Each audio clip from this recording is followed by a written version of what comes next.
Hi, and welcome to In the Front Row, all things reactions, reviews, and interviews. My name is Jamie Lee, and today I'll be doing a review of the new Netflix movie, The Grey Man. I'm not gonna lie, it didn't take a lot for me to be sold on wanting to watch this one. It was directed by the Russo brothers, who happen to have made this masterpiece, which happens to be my favorite superhero movie of all time. It stars Ana de Armas, Billy Bob Thornton, Dhanush, Rege Jean Page, Ryan Gosling, and Chris Evans. So I was like, I don't care what the plot is, press play. That was pretty much my reaction to this. And my reaction after it was that I absolutely loved this movie. I'm not quite sure why it's copped so much hate. A lot of people are saying, you know, they spent too much money on it. They did spend a lot of money on it. There was $200 million that went into this movie. Like not one, not 20, 200 million. That's a lot of money. But I honestly think it was worth it. I really enjoyed it. Does it have a predictable and overdramatic storyline? Yes. Is it super unrealistic and not really probable? Also, yes. Have you probably seen a dozen movies that have like an identical storyline to this? Probably yes as well.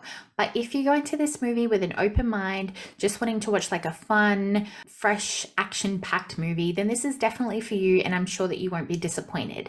I mean, if you leave a Chris Evans movie feeling disappointed, then I'm sorry, but I can't really help you from there. I don't think anybody can help you with that. So let's talk about the plot for a minute. I feel like this was the weakest aspect of this movie, or not so much the plot even, mostly like the characters' motivations were pretty weak. But even that didn't make the movie bad. I still feel like it was a good movie despite that. But as I said, you've probably heard the story before. The CIA introduces a Sierra program where they rehabilitate, I guess you could put it like that, criminals in order to do like secret missions on behalf of the CIA. There's no paperwork, they're disposable, etc. etc. So Billy's character Fitz recruits Six, played by Gosling, and over time they develop a bond, and Six has to babysit Ritz's niece Claire, and they really pull on the heartstrings with that one because she has a heart condition, she's got a pacemaker in, she's pretty lonely, she has no other family, and she's pretty much locked up like Belle in the Beast's castle, you know, like she doesn't really get to go anywhere, doesn't get to do anything, and doesn't have contact with many people at all, which is a very sad way to live for a little girl. So when on a mission one day, Six comes across a hard drive which has agency secrets on there, and it can basically compromise Denny Charmichael. So Denny Charmichael phones up Llyod, played by Chris Evans. He's an ex-agent who's schizo and basically will stop at nothing just because he enjoys pain and torture on people. So he puts a bounty on Six's head, which starts this massive manhunt all over Europe in order to get the hard drive back and in order for them to kill off Six and kill off the last of the Sierra program. Of course, Six, being the badass, unkillable agent that he is, he doesn't give up the drive that easily, and so they use Claire as bait in order to lure him in. As I said, you've probably heard this storyline before, but I'm not quite sure that you would have seen it before. Well, I definitely haven't seen anything this good anyway.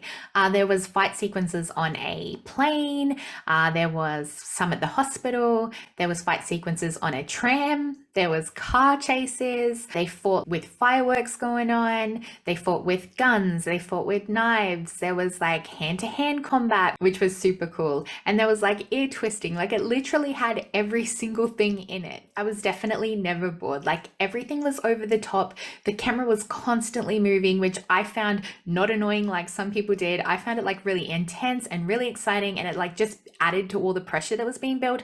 I really liked it. And I really love the casting in this. I feel like everybody did a great job. I really like the banter and the chemistry between certain characters, specifically between Six and Claire and Six and Llyod. I feel like Six and Claire had a lot of chemistry. He was supposed to come across as like this tough guy who like didn't care about anyone or anything and just had to get a job done. But over time, like his armor cracked and eventually they became like family. And I really like the payoffs between the two. Like I love when she was sent off to the hospital doing this. And then when he was sent off to the hospital, he did the exact same thing. And when he said it was just any other Thursday at the home when he was trying to protect her there. And then he used that same line again in the final fight scene when he was like reassuring her that everything's fine, he's going to be okay. This is just another Thursday. And then also at the home as well, when he protected her, she was playing that record. And then when he went to rescue her from the agency, you know, he gave her that same song to put on the record player. I thought those moments were really, really sweet and really touching. And I genuinely felt like Six cared for her. I feel like the funniest line between those two was this. Six is an odd name. Yeah, 007 was taken. It's so. And then, of course, there was the chemistry between Llyod and Six. I feel like they had such good chemistry. Their scenes together or even apart were so fun, the banter between them. And yeah, I just laughed so much at their scenes. Like, I laughed so much at their scenes compared to something like Thor Love and Thunder that I thought would be absolutely hilarious because it's made by somebody absolutely hilarious.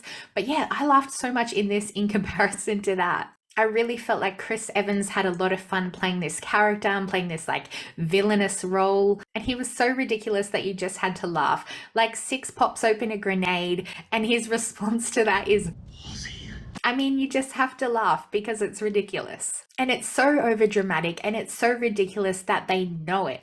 Like there was a scene there where Six was handcuffed to the bench and everybody was shooting around him and nobody managed to shoot him.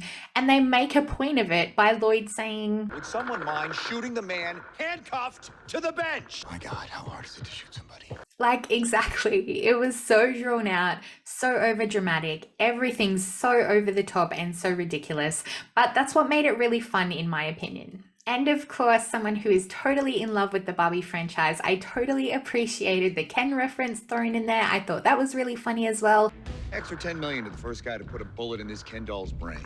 And just in general, I really liked watching this movie. So if you like franchises like 007, Mission Impossible, Fast and Furious even, if you like those sorts of movies, then this one is definitely going to be for you. But yeah, as I said, just go in with an open mind, you know, wanting to watch something that is fresh, fun, full of action. Like, I mean, full of action. Everything is just go, go, go. Everything is over the top, over dramatic. The fight sequences, like everything is just over the top and ridiculous, but it is ridiculous that it is good. So yeah, give it a watch. Hopefully you like it. I definitely liked it. And if you liked this video, please give it a like.